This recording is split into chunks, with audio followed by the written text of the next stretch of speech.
Alright, well, before I paint this one, this blue-green scene, I'm actually gonna, it's not quite dark enough. This is gonna be like a nighttime scene. We're kind of doing a nighttime kind of greenish sky. So we're using a little, taking a little artistic license here and maybe not doing a naturalistic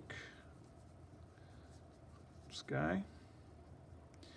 But, so I'm just gonna mix up some more blue-green color. And I'm gonna repaint that sky and make it a little bit darker. Plus, kind of hit it with a blow dryer before and messed it up, so. Is that deep enough? Touch of red.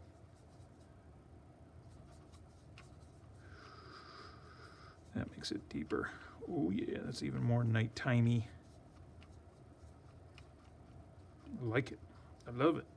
I want more of it. All right, so let's paint this bad boy.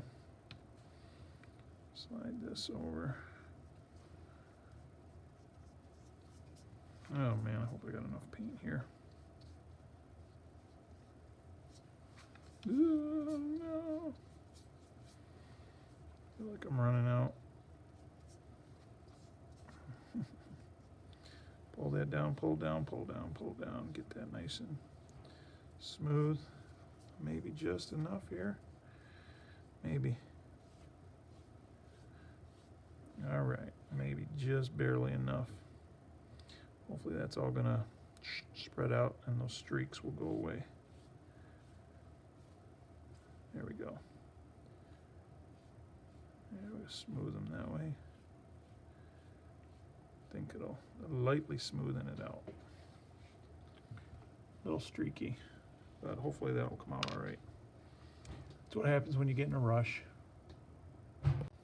Okay, now we're gonna paint some trees down here. This is gonna be a nighttime scene, and we're gonna have like these pine trees down here near the bottom. So I mixed up like kind of a dark, I mixed blue and brown.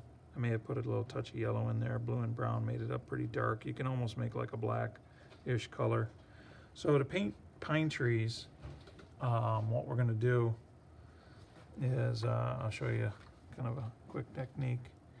I'm just gonna take your pointed brush. This is the number 4. Probably will work good. Start with that little top piece. And then what you're gonna do is just kind of like touch your brush down while swinging it back and forth, and just try to be as random as you can. And you're kind of just like swinging back and forth. But you don't want to have it, you don't want it down the whole time. You don't want to be going like this. Okay, that's too regular. Nature is sort of irregular, so you want to be kind of flitting about, kind of touching it, lifting it up, putting it down, lifting it up, putting it down as you're going. It's more solid in the center of the pine trees are, where it's more packed with branches, and then a little, more spread out, from there. So that's kind of the technique we're going to use for making these trees. So, boy, I hope that's going to be dark enough. I almost feel like it's not dark enough. I think I need to make it a little more saturated. Let's go a little bit thicker, a little bit more blue, and a little bit more brown. Touch more brown. There we go, nice and thick. All right, a little more opaque. All right, so I'll start over here, and I'm gonna, on each end, they're gonna be a little bit higher, and it's gonna get lower in the center. How big do I wanna make them? I'll start up here like this. Okay. Just kinda go back and forth like that. Work my way down. It gets slightly wider. As you go down, dipping your paint is needed to kind of keep it looking opaque. Okay, got one tree there. I'll leave a little gap, and I'll go a little bit shorter with the next one. And you gotta really keep your brush. Notice I have my fingers. Hopefully you can see I have my fingers kind of underneath my brush. I'm not putting a lot of weight on my brush, because you want to just barely use the tip of it there. so that you're making thin marks, thin lines. Like I said, try to make it fairly, irregular, and try not to overwork it too much. It's okay if it's not perfectly, like if there's some light areas and some dark areas. And then keep moving along. Maybe this one will be about the same height, but I'll go a little bit shorter. Go a little bit faster here. Pick up the pace so I can get this completed for you guys. And then maybe one more big one. Going back up.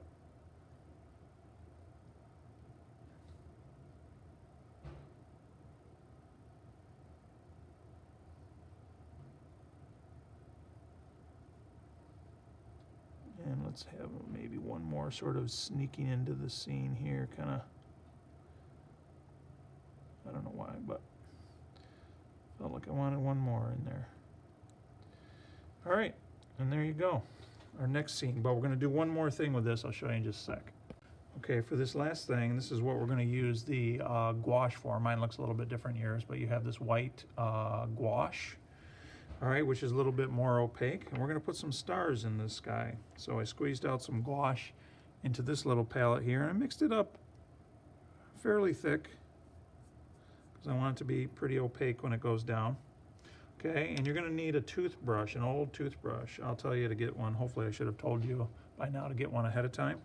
All right, and then we kind of have to mask off our other areas. So I took this scrap piece of paper, any scrap piece of paper. I covered this one. Get another scrap piece of paper here over that one, and then one over my trees here, like that.